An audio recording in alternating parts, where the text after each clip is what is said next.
G'day, Andy from Single Malt. How you going? Today I'm going to taste the Muirhead Silver Seal, the 1993 edition. Now, this whisky was actually quite hard to get much information on. It was quite clandestine, a little bit of putting two and two together to work out exactly what this whisky was all about. Essentially, this whisky stems from the Glenmorangie distillery, I believe. Now, Malt, Hennessy, Louis Vuitton have purchased a few distilleries, primarily Ardbeg and Glenmorangie, which we're very familiar with and like very much. But there was another distillery in that transaction, which was the Glenmorangie, which does not get the attention that the Ardbeg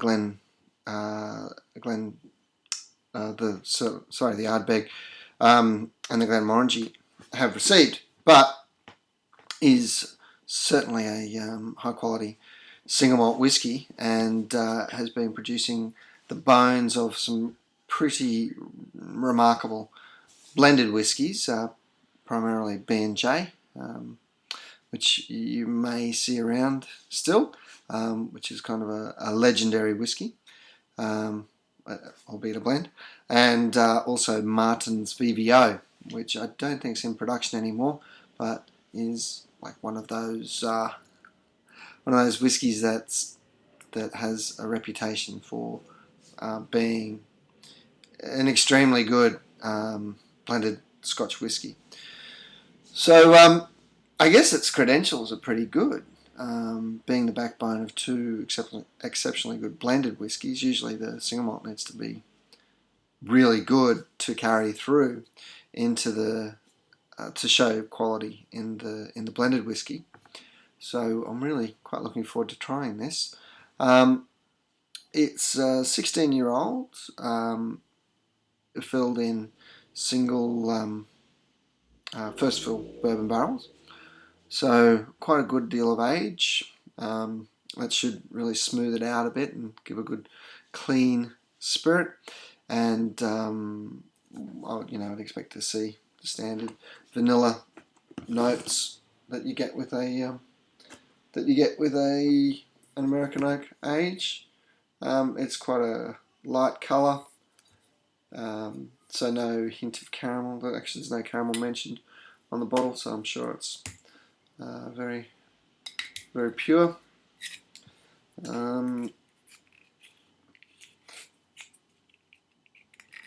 we go, 1993. It's a vintage whiskey. So I guess this comes down to, because of the change of hands, they wouldn't have many barrels to be blending over, so they would use a single vintage and perhaps even a single barrel, or maybe a few barrels from the same vintage, which I kind of really like too. It gives them, makes them quite unique. And although I know the blenders like to put together several years and make it, a 12-year-old, and they can put in some old whiskies in there to give a little bit more depth of flavour. I like the vintages, because there's no opportunity to hide the mistakes that might have occurred in the vintage by putting in some older work. So I like I guess like a vintage wine, you get it from that vintage, and you get what you get. So anyway, let's have a look. Okay, immediately it's a full, quite a grapey nose, meaning it's got a lot of raisin. It's got a lot of vanilla, obviously, dried fruits, some herbaceousness to it. Yeah, really toffee. Yeah, barley sugar.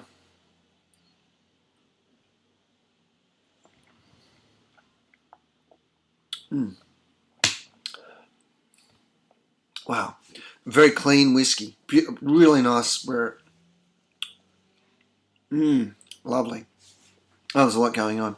So you've got the rich creaminess, almost like a brandy cream sauce that you might enjoy on your Christmas pud this year. So probably not a bad one, not a bad little match to go with your Christmas pud this year if you feel like a single malt to enjoy with your Christmas pudding. So they actually go really well. It's rich butterscotch, toffee, really nice long finish. It's still coming. There's no astringency on that finish either. The age, those extra years in barrel, have really softened out the whiskey and made it really pleasant. Actually, it's really good. What else can I say about this whiskey?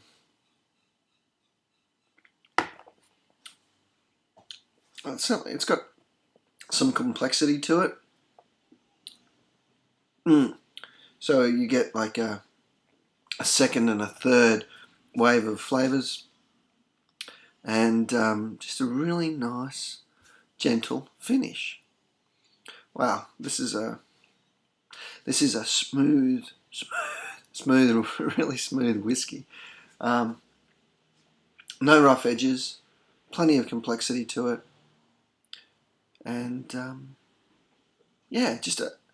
I'd say it does everything right. Ticks all the boxes. Yeah, some nice smokiness coming through too.